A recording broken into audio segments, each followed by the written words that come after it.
السلام علیکم ورحمۃ اللہ۔ آج وعلیکم جی ہم نے سورہ نحل کی آیت نمبر 3 سے لے کے آیت نمبر 11 تک جو ہے مطالعہ کیا، اور ان آیات کا ترجمہ شکیل زاہد صاحب نے ہمیں سنایا، اور پھر اہم جو نکات تھے اس کی تفسیر بیان کی۔ تو آج کے اس لیکچر کا کیو اے سیشن شروع ہوتا ہے، اور اس میں ہم شکیل زاہد صاحب سے جو اپنے سوالات ہیں وہ پوچھ لیں گے۔ شکیل صاحب، ایک چھوٹا سا میرا سوال تھا کہ اللہ تعالیٰ نے یہ جو جانور چوپائے بنائے ہیں وہ ہمارے قابو میں، انسان کے قابو میں گئے ہیں، اور انسان کی بیسکلی وہ انسان کی خدمت کے لیے اور انسان کے فائدے کے لیے وہ بنائے ہیں، اور وہ انسان کے قابو میں بھی آ جاتے ہیں آسانی سے، اور پھر انسان کو ٹیم بھی کر لیتا ہے، سدھار بھی لیتا ہے۔ اچھا، لیکن دیکھا گیا کہ کچھ جانور بہت سرکش ہوتے ہیں، یعنی وہ آسانی سے قابو میں نہیں آتے اور بڑا ریزسٹ کرتے ہیں، بلکہ اس کے اوپر کچھ موویز بھی بنی ہوئی ہیں کہ کس طریقے سے ہسٹوریکلی، اور اب بھی ہم دیکھتے ہیں، یہ قربانی کے دنوں میں بھی دیکھنے میں آیا کہ جانور کچھ قابو میں نہیں آتے۔ تو وہ جانور جو قابو میں نہیں آتے، وہ مطلب کیا اس کی وجہ ہوتی ہے؟ ان کی کیمسٹری یا ان کی جو روح ہے، وہ اس میں کوئی وہ سرکشی کا ایلیمنٹ وہ کیوں اتنا ہوتا ہے، جبکہ بیسکلی تو وہ ہمارے لیے ہی بنے ہوئے دیکھیے، جنرلی اگر آپ دیکھیں تو سارے ہی جو انعام ہیں، جو چوپائے ہیں، وہ انسان کے آگے مسخر ہے۔ گھوڑا جو ہے اس کی طاقت جو ہے وہ انسان سے بہت زیادہ ہے، اسی طرح اونٹ کی بھی بہت زیادہ ہے، لیکن جو ہے وہ انسان سواری کرتا ہے ان کے اوپر، ٹھیک ہے۔ تو جنرلی جو ہے وہ انسان کے لیے جو ہے وہ یہ مسخر ہے، لیکن جو ہے کچھ اس میں کوئی ایز این ایگزامپل کے طور پہ اللہ تعالیٰ جو ہے نا وہ کچھ اس طرح کے بیچ میں دے دیتا ہے، یہ صرف دکھانے کے لیے کہ اگر جو ہے یہ سرکشی دکھائیں تو یہ تمہارے قابو میں نہیں آتے پھر۔ جیسے کہ وہ بیل ہوتا ہے کوئی یا گائے ہوتی ہے جو سارے رسے رسے توڑا کے بھاگ جاتی ہے یا بھاگ جاتا ہے، تو وہ قابو میں نہیں آ رہا ہوتا۔ اسی طرح بعض گھوڑے ہوتے ہیں جو کہ جو ان کو سدھانا جو ہے وہ ڈیفیکلٹ ہو جاتا ہے۔ گھوڑوں کے بھی آپ جانتے ہیں کہ مختلف قسمیں ہیں علاقوں کے حساب سے، تو وہ ظاہر ہے کہ جیسے کہ میں نے ابھی بتایا آپ کو، ہکسوس کنگ جو ہے نا وہ گھوڑے لے کر آئے تھے، تو ایک گھوڑے وہ تھے، لیکن جو ہے جو سینٹرل افریقہ کے اندر جو گھوڑے پائے جاتے تھے وہ اس سے کہیں زیادہ بڑے اور زیادہ مضبوط تھے، اور ان کے نتنے زیادہ بڑے ہوتے تھے، تو وہ زیادہ ہوا جو ہے وہ اندر لے جایا کرتے تھے اپنے، تو ان کا سانس اتنی جلدی نہیں پھولتا تھا، ان کا ڈیزائن ڈفرینٹ تھا۔ پھر جو ہے وہ وار ہارسز ہوتے تھے، ابھی بھی ہوتے ہیں، جو کہ بہت اونچے، اور وہ تو مختلف قسم کے گھوڑے جو ہے وہ پائے جاتے ہیں۔ تو وہ اسی طرح سے اللہ تعالیٰ نے ان کی نیچر بھی ڈفرینٹ کی ہوئی ہے۔ تو وار ہارس کو سدھانا عام گھوڑے کی نسبت، جو کہ ٹانگے میں ہم نے جوتا ہوتا ہے، مشکل ہوتی ہے، کیونکہ اس کے اندر طاقت زیادہ ہے، اور اس کی نیچر اللہ تعالیٰ نے ڈفرینٹ بنائی ہے، لیکن الٹیمیٹلی یہ سارے کے سارے انسان کے قابو میں آتے ہیں۔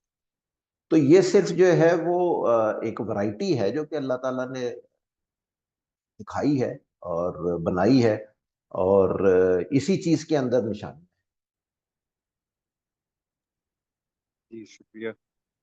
جی پارٹیسپینٹس کی طرف میں جاتا ہوں۔ جی کوئی سوال آج کے لیکچر کے حوالے سے؟ جی سورہ النحل کی آیت نمبر 3 سے آیت نمبر 11 تک کا جو لیکچر آج ہم نے پڑھا ہے، بلکہ اس سے پہلے اگر آیت نمبر 1 اور 2 کے حوالے سے بھی اگر آپ کا کوئی سوال ہے وہ بھی آپ کر سکتے ہیں، یا کوئی ضمن سوال پوچھنا چاہتے ہیں۔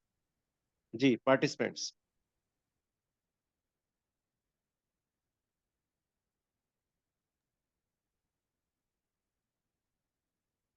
جی کوئی سوال نہیں ہے؟ وحید صاحب، عارف صاحب، اعظم صاحب، فاروق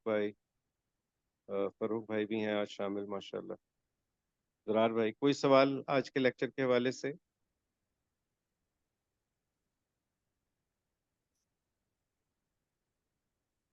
اچھا شکیل صاحب، مجھے ایک چھوٹا سا میرا ایک اور سوال تھا کہ اللہ تعالیٰ نے کئی جگہ پہ ہمیں کہا کہ آپ یہ غور و فکر کریں، یہ جو نشانیاں ہیں اللہ تعالیٰ نے اپنی دکھائی ہیں، یہاں بھی ذکر ہوا آخری آیت میں کہ غور و فکر ضروری ہے کرنا ہے اللہ تعالیٰ کی نشانیوں پر اور سوچنا.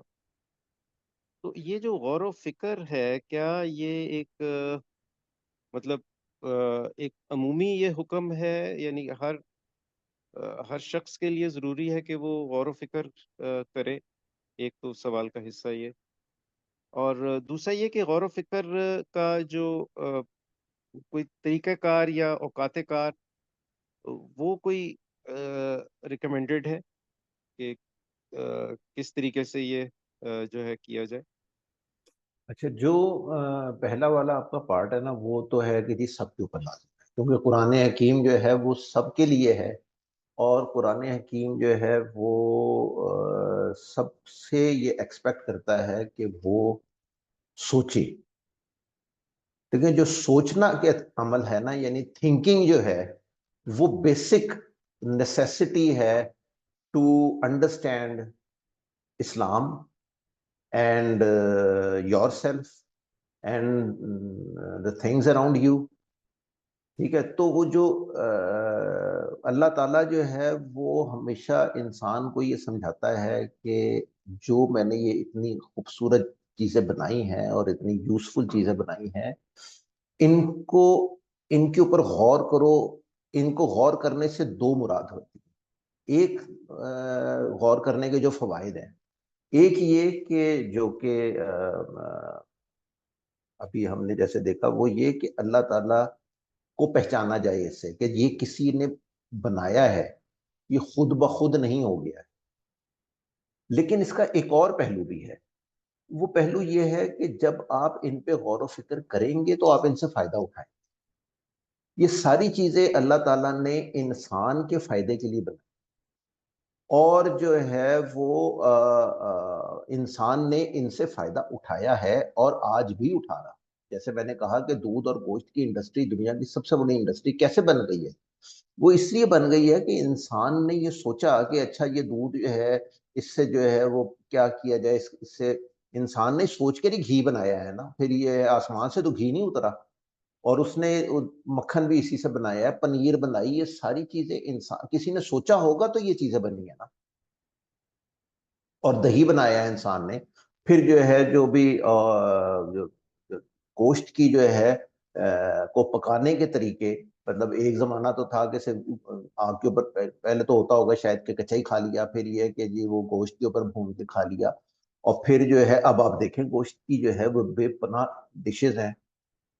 جو ہے وہ بکرا ختم ہو جاتا ہے لیکن ہماری ڈشز نہیں ختم ہوتی. تو جو یہ جو استعمال ہے، استعمال کے لیے بھی غور و فکر کی ضرورت ہے. تو وہ یہ دونوں کام کرنے ضروری ہے. انفارچونیٹلی جو ہے نا، جیسے میں نے کہا کہ اب ہم نے جو ہے وہ یہ دونوں کام ہی نہیں کرتے. یعنی مسلمان جو ہے وہ نہ تو اس سے اللہ تک پہنچتا ہے، نہ اور نہ ہی جو ہے وہ اس کو استعمال کر کے اپنی دنیا کو بہتر بناتا ہے. اور وہ اس کا کہنا یہ ہے کہ دوسرے کر لیں گے تو پھر ہم اس کو استعمال کر لیں گے. یہ ہو رہا ہے آج کل. جو ٹائم کا آپ نے کہا تو وہ تو میرے سے اگر پوچھیں نا، اب تو غور و فکر جو ہے وہ 24 گھنٹے ہے. یعنی جتنے عرصے 24 گھنٹے سے مراد یہ کہ جتنے ٹائم کے لیے آپ جاگ رہے ہیں نا، اس سارے میں جو ہے وہ you have to think on various aspects. تو جو ہے وہ آپ کو اوپر نئی پرتیں کھلتی ہیں مختلف اس کی. اور جو ہے وہ یہ بات بھی ہم اس سے پہلے بھی کئی دفعہ کہہ چکے ہیں کہ جو ہے انسان اس دنیا کو ٹاپ کے جنت میں نہیں جا سکتا.